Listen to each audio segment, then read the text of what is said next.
On today's World Insight, U.S. tariffs on the rise. Several weeks into the Trump administration, levies on all U.S.-bound steel and aluminum imports and all goods from China, Canada, and Mexico raise fears of broad trade wars.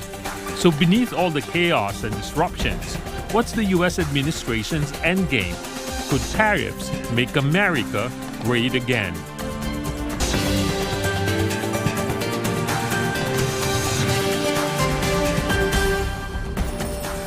Hello and welcome to a live edition of World Insight with me, Tian Wei, in Beijing. U.S. President Donald Trump announced this week a 25% tariff on all steel and aluminum imports. Earlier this month, he ordered a 10% levy on all products from China. The new U.S. tariffs did not sit well with U.S. trading partners either, including the European Union, Canada, Brazil, and Mexico. We stand against unjustified barriers to free and fair trade. Tariffs on Canadian steel and aluminum would be entirely unjustified. Canadians will stand up strongly and firmly if we need to. China's Foreign Ministry spokesperson said also that trade hurdles lead nowhere and tariff wars have no winners. When signing the proclamations, the U.S. President Trump said his administration was weighing, quote, reciprocal tariffs on products such as chips, cars, and pharmaceuticals. Trump believes the tariffs will benefit the U.S. economy, but the question really is, could taxing U.S.-bound goods effectively make America great again? What does it mean for world trade rules? For answers, let's loop in our panelists.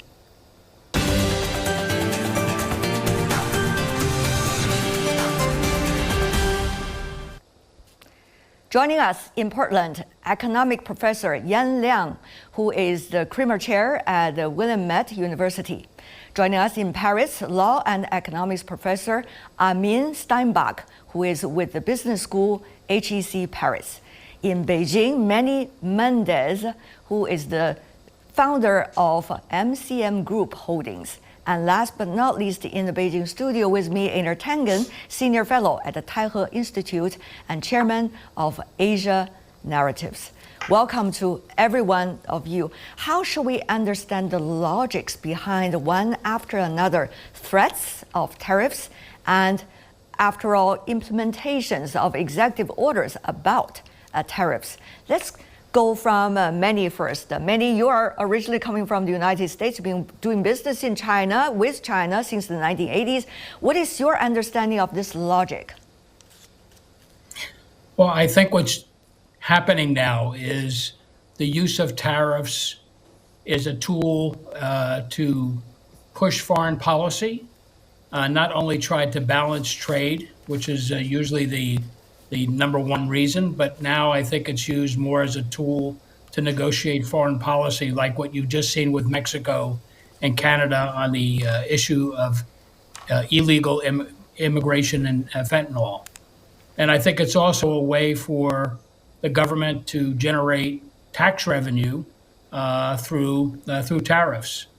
So I think that it's used as what I call a multifaceted tool in which the current administration is, I think, using it in that aspect.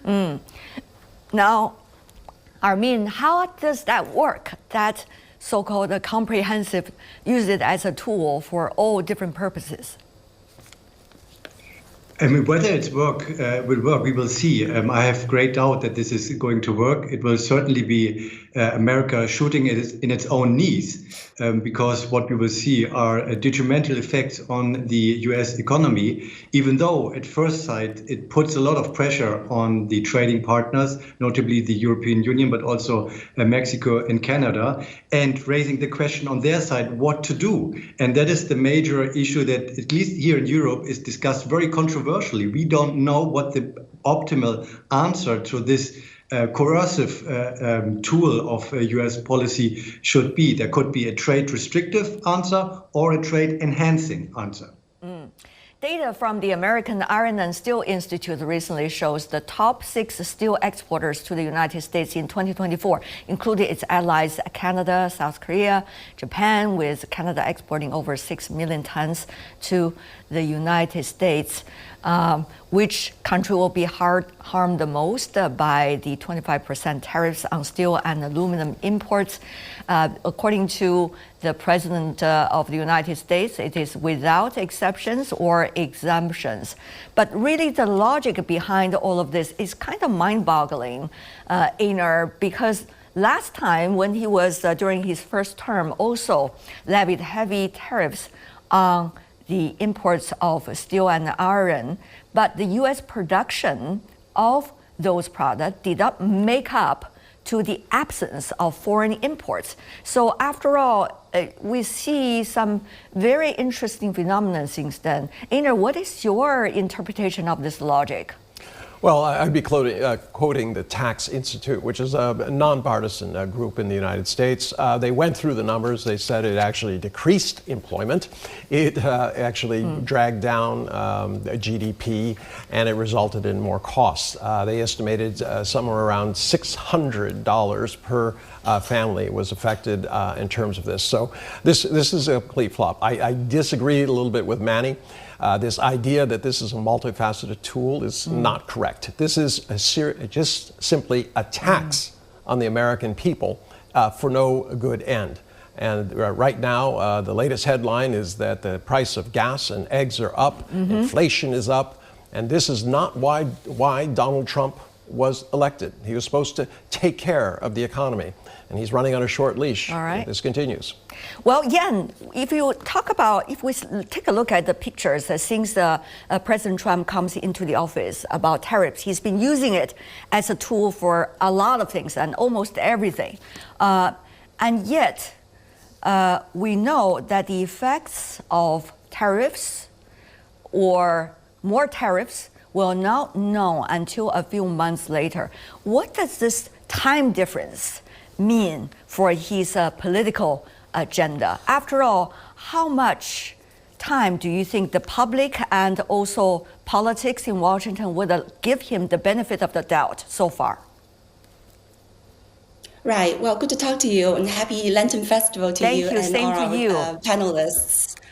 Yeah, so I agree with Einar. I think, tariff is a regressive tax. And unfortunately, I think Trump sees that as a potent tool. And he has a couple of objectives, right? He wants to raise revenues, to fund the government. He wants to cut the trade deficit. He wants to bring manufacturing jobs back in.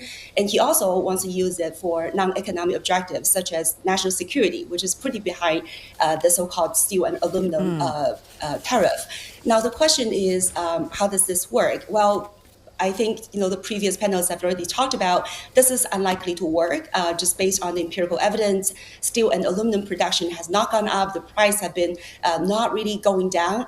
As a matter of fact, the U.S. steel price is almost double, actually more than double the Chinese equivalent steel, and the U.S.'s steel price is almost double the international market export price. So this is really undermine the U.S.'s efficiency, right, and their own industrial capacity, because these products are very used widely in the downstream industries. So as Einar mentioned, every one job in the steel industry, would support or affect 80 or 90 jobs in other industries. And aluminum, the ratio is 1 to 177 jobs. So, one product would have a lot of impacts on other industries. Now, unfortunately, I think for a lot of the American voters, especially, Trump supporters, they just like to hear very simple narrative, right? That they hear that Trump has been saying, using tariff, he has been able to raise revenues, he has been able to make other countries concede, like Mexico or Canada. They really are bought into this very simple narrative and not really be able to see the long-term costs to the economy. Donald Trump, of course, he always likes to exaggerate the so-called success or the victory that he achieved. But unfortunately, I think, it's deceitful to these voters in the short term. Right.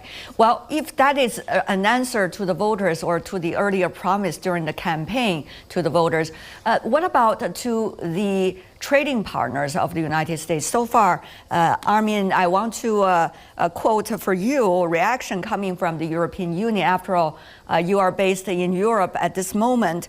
The EU suggested it would not respond until it had clarifications of the measures. Is this more a gesture of do not want to respond and yet want to explain it in a diplomatic way? Or is it more about they do not know what is the goal of the latest levy of tariffs on the steel and aluminum? They want to overall have a strong hand to respond afterward. There's certainly an element of hope that over the next couple of weeks and months, there will be a margin of maneuver in terms of negotiating something with Trump that would ultimately lead these tariffs not to be imposed. So it's just a matter of a strategic bargaining position at this point. Obviously, we know these tariffs. 2018, he did exactly the same, imposing tariffs on aluminium and steel. Bringing down European exports by half to the US. We have to admit that it hit at that time Europe quite significantly. However, we have already countermeasures in reserve, in place, against Harley-Davidson, against peanut butter, against whiskey, or this would be automatically reactivated on April 1st if these tariffs come. Now we have 2 months, roughly 2 months time to negotiate with him, to offer him something that he would consider as something that he can sell to his constituency as a success for the US. However, we should also hint at the fact that these new tariffs, they're not free of contradiction.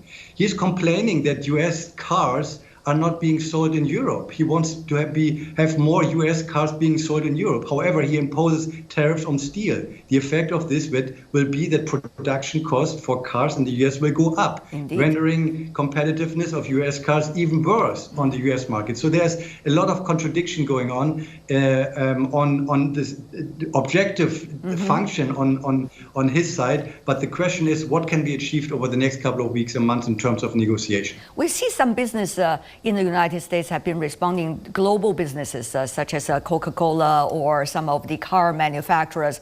But many, how does Washington at this moment articulate these relatively measured response coming from the U.S. trading partners?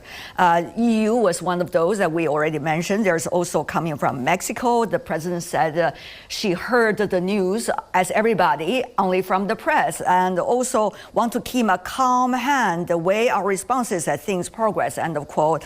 Canadian Prime Minister said when it comes to that, meaning the implementation of the tariffs, we will be firm and clear in response. German Chancellor said the EU will respond as a whole together when things are clearing up. But at the same time, we also hear many and see some interesting developments, such as US and Japan. When the Japanese Prime Minister visiting Washington, the earlier issue of buying by Nippon Steel of the US steel now becomes so-called investment into the US steel by Nippon Steel. So how do you see these very interesting mixture of responses coming from trading partners? Does it give Trump much leeway to seek success and victory? Well, one of the things in business, and we all know this, is business likes stability and predictability. And when these first tariffs came out, the stock market didn't actually, in the US market, didn't react violently. It was moderate because I think most of the people on the street believe that this is a negotiation tactic. Let's throw this against the wall. Let's then negotiate. Let's see what we can get out. And then the rhetoric of that they get something from it becomes the reality for the public. So the rhetoric becomes the perception becomes the reality. So I think you're right. All the speakers are correct. I still believe this is a way to pre-negotiate meetings with leaders. The leader from Japan came, and then they announced that they're going to build an Isuzu plant in South Carolina. I think that they promised to make purchases. And I think a lot of countries you'll see will start looking for exemptions to certain tariffs. Australia has already talked about that, and so forth. But the market likes stability and predictability. And I think with this back and forth, on one day there's a tariff, the next day we're going to have a 30 or 60 day delay. I think the market's reacting very cautiously and not overreacting at the moment. But that's exactly going against the logic of business. Business need predictability, or they don't anymore these days with the new administration in Washington. Okay, Manny and I are old friends. We have dinner quite often. So I say this. I didn't know that, but anyway, thank you. I'm going to say it in the nicest way. I believe you're wrong. Look, I mean, tactics be nice, only work. Yes, tactics only work if people don't know in advance. So everyone knows that Donald Trump has done this. I mean, he did this 8 years ago. He's doing it again today. Everybody understands. Yeah. And here's the reality. If you start looking at the U.S. steel industry right now, it's at capacity. Yeah, the total capacity has come down over the years, but in terms of utilization of existing capacity, how much can they make? They're over 90%. So this means that Trump is saying, I'm going to put added cost on internal, domestic and international, everything American that uses steel and aluminum to make us less competitive, to make our people pay more. So this is not going to work. So it's clearly just a tactic, and unfortunately for Trump, everyone sees through it.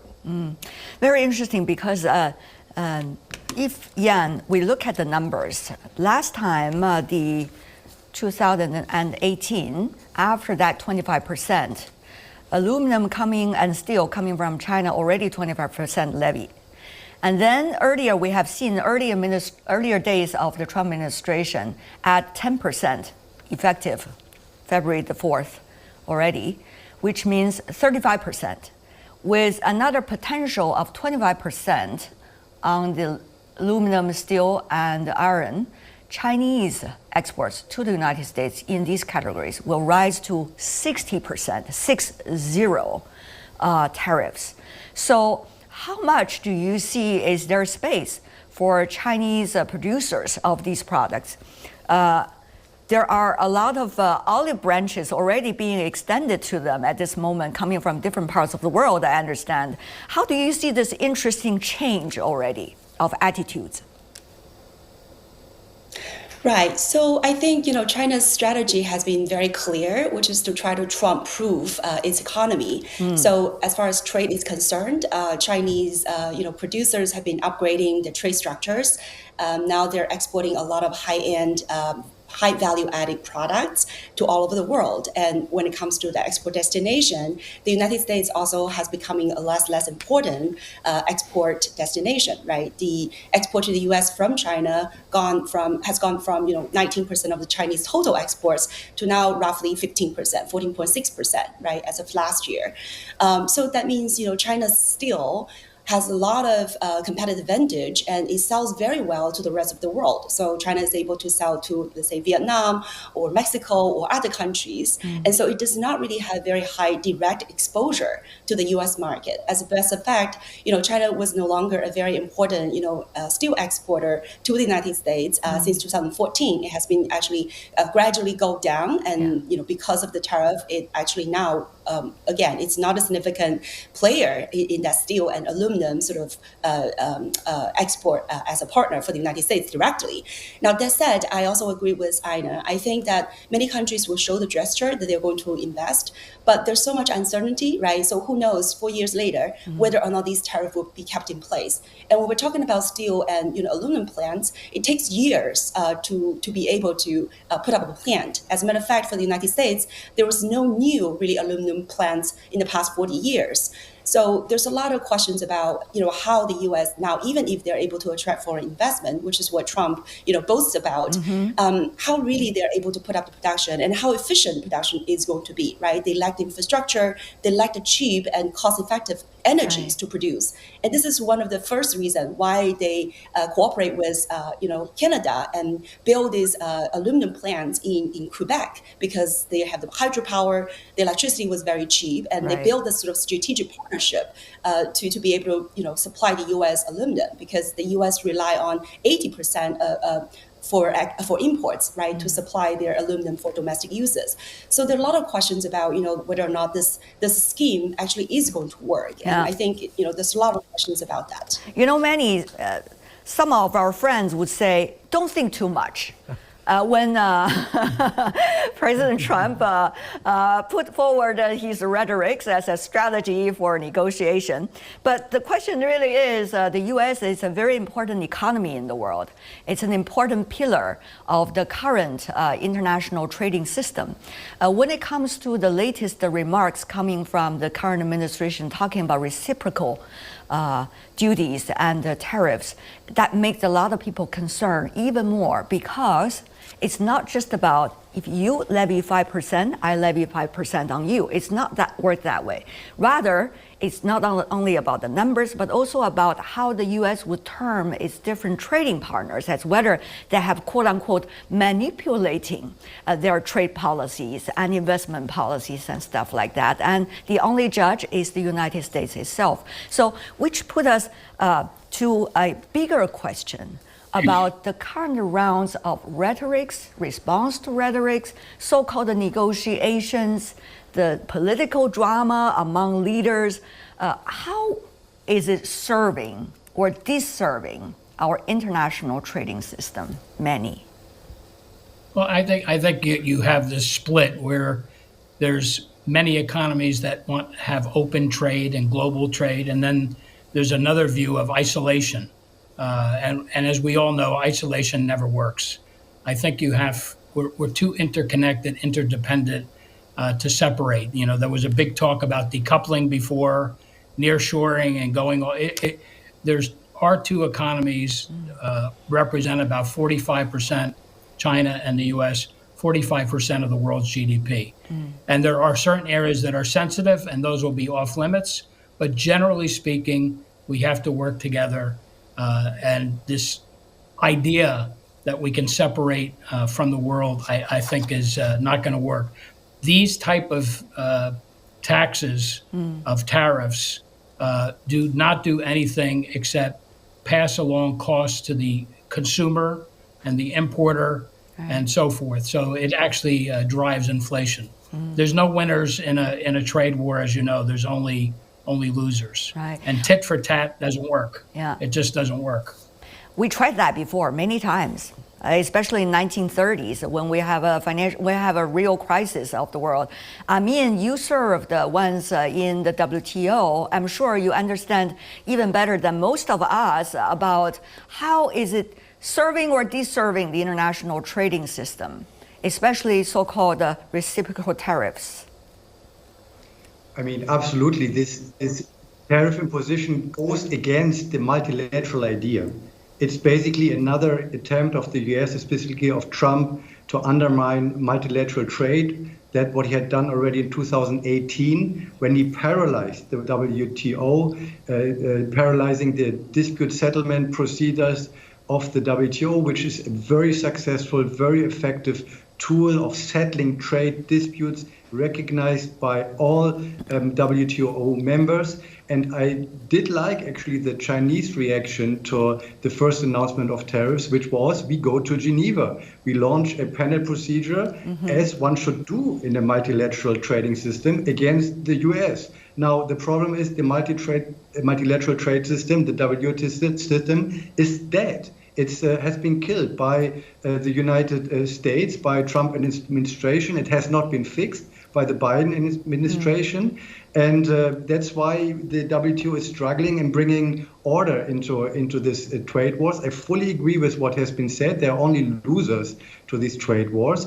And that's why if one person does, let me say that bluntly, stupid things, we should not repeat that. Taking countermeasures of the same kind will only produce more losers. So the question is, are there soft power elements? Are there alternatives to countermeasures? And I think what those countries who are now affected and targeted by the US should do is look for special trade relationships among them. They should look for alternative trade agreements between the countries hit now, Canada, Mexico, the European Union, China, and Japan. They should look for doing trade among each other more preferably than with the US. Are you rather seeing than signs? doing trade reducing things, they should do trade enhancing things. Are you seeing signs, very briefly, to follow up? I think so. I mean, the EU is negotiating with Mercosur, with Latin America, about a new trade agreement. South Korea has indicated that it would like to want to work with Canada and the European Union. I think there are avenues that we could pursue. I see. Einar, your thoughts? No, I agree. Regionalism is springing up in response to American isolationism, and this is going to continue. You have the BRICS, you have RCEP, you have the Belt and Road Initiative, you have all of the regional things that were just mentioned by my colleague, and those are going to continue. There's no way that the U.S. can say to everybody, be the playground bully and say, I'm going to take your lunch money. At some point, everybody realizes that Donald Trump can't impose 25% tariffs on aluminum and steel because he would be killing his own economy. So these are empty threats. And as soon as the world realizes it, they will move on. Well, Yan, we see deadline after deadline. One is about February the 4th. We see also 2 months from now and 1 month from now for Mexico and Canada, 25%. And the list goes on. I could hardly keep up with all these deadlines. It's all on my notebook. Every day is a deadline, it seems. So a lot of work. Anyway, what do you make of this very mixed, drama that we are seeing today? How can we see through this? Yan, how are you digesting it on a daily basis, by the way? I know. On the social media, people were saying, right, the media friends were almost pledging and begging Donald Trump to just take 1 day break because they were exhausted in, all these breaking news. So again, I think, I think two things. One is, as many the previous panels have already talked about, separate the rhetorics, the threat from the reality. And so play a cool head and not to do, very, I would say, full-blown sort of tit for tat, because that only create lose-lose situation. And second, of course, is to play the long game, right? That you wanted to really strengthen your own economy and like others also say, that build other trade relationships around the United States. I think one very interesting evidence of that U.S. is becoming less and less significant in that trading system is that their trade share of the global trade share has been declining. So other countries have been trading with each other, bypassing the United States. That said, I do think that by just the international financial system design and also the U.S. own internal imbalances, I don't think the U.S. can really sort of be a isolationist. I think the U.S. would need to import from the rest of the world. So the question is not about deglobalization, but rather really fragmentation and regionalization of trade. Finally, before we go, we only have less than 1 minute. Many, if you can, 40 seconds. Do you think there is a strategy, as some analysts suggested, it's overall gestures, but eventually the target is China? I think the good thing is that the mix now is not just China. Actually, that's from a media perspective, it's good that there's more people that are being put on the frying pan, if you will. China is always in the crosshairs of U.S. because China makes a great product at a great price, at great quality, and can deliver quickly. And that's the rule of the jungle: is the best product at the best price. It wins, and China's been able to do that. But yes, I think China's part of the equation. Okay, that's we'll all see the time. What happens. But I've been very pleased that China has been very cool-headed thus far in the discussions. Very, very smart move. Thank you very much also for all of you being cool-headed today in our discussion.